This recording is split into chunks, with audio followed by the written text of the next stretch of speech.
with the advent of nonlinear technology, which is fantastic, you know, I did all my training on film and in film cutting rooms, and whether it be kind of working on Super 16 or on 35, and then, you know, that kind of explosion in the sort of, for me it was kind of in the 90s, where you know Avid and other nonlinear editing systems came onto the market. That really kind of changed your process to editing.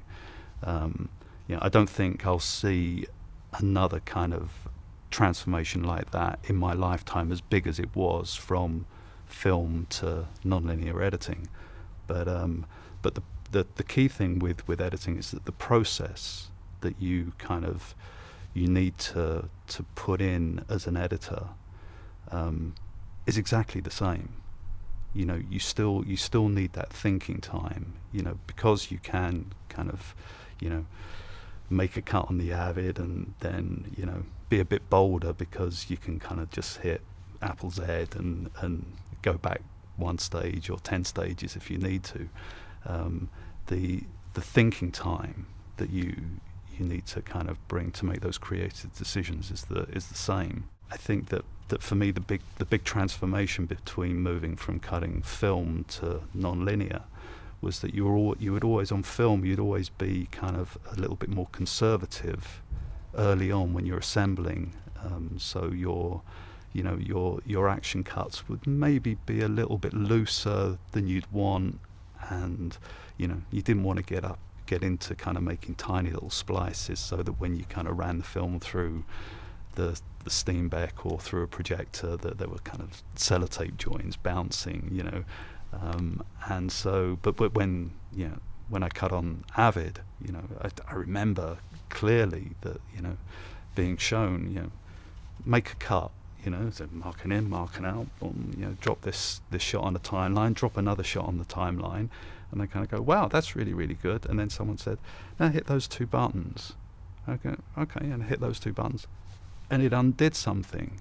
And I was kind of like, wow, the fact that you could actually kind of make a join and there was no sellotape and there was no dirt on the film because of handling and everything else. I mean, it was a real kind of change. But now today, you know, we're in this massive digital world, and actually, you know, the cameras have improved. The you know, the cinematography that you get in the cutting room. You're looking at something in the cutting room, and you're looking at a huge screen, and it looks like the finished film. And clearly, kind of cutting with Avid, you can cut on multiple soundtracks, so you can add sound effects and subtle sound design. You can add music, and you can balance all the levels using the audio mixer. And it's kind of, you know, you can just sit back then as an audience and kind of go, okay, I'm just going to watch the cut, you know. Whereas coming from film, you'd be kind of ducked down in the corner, and you'd be kind of controlling the volume levels, and you'd only have, on a Steenbeck, you'd only have kind of 2 tracks, so you'd have kind of, you know, your production dialogue track and whatever you could squeeze in on a second track.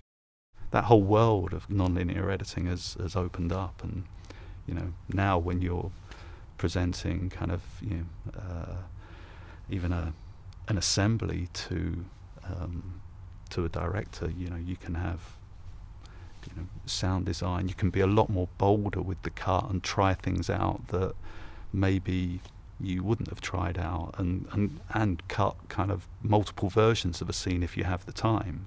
You know, clearly there's kind of, you know, the digital world kind of gives you so much choice. There's so much footage, and a lot of, you know, film productions now shoot on, you know, as a standard 2 cameras, and some, if it's a big action film, then there are 3, 4, 5, 7 cameras.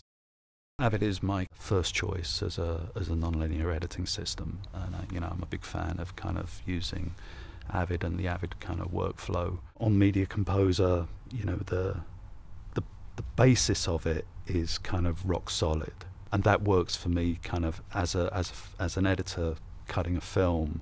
You know, I I can cut, I can trim, I can kind of throw in a dissolve. So all the other kind of the new technology that's coming through, I think for me anyway, I kind of I take little things. If there were 10 new things available to you, I wouldn't kind of change my whole kind of editing approach. I might take kind of, you know, one or two things and then kind of go, okay, yeah, no, that helps me work around something in a more creative way.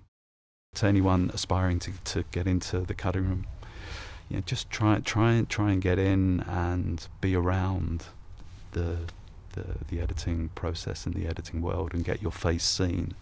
And editors are loyal, you know, they and you know, with my assistants kind of, you know, I'll have an assistant and they'll move on, and sometimes, you know, schedules don't work out and you kind of go, I need a second assistant. And if there was a familiar face and somebody who I'd began to trust, I'd certainly give them the chance to come in and work on my editing team.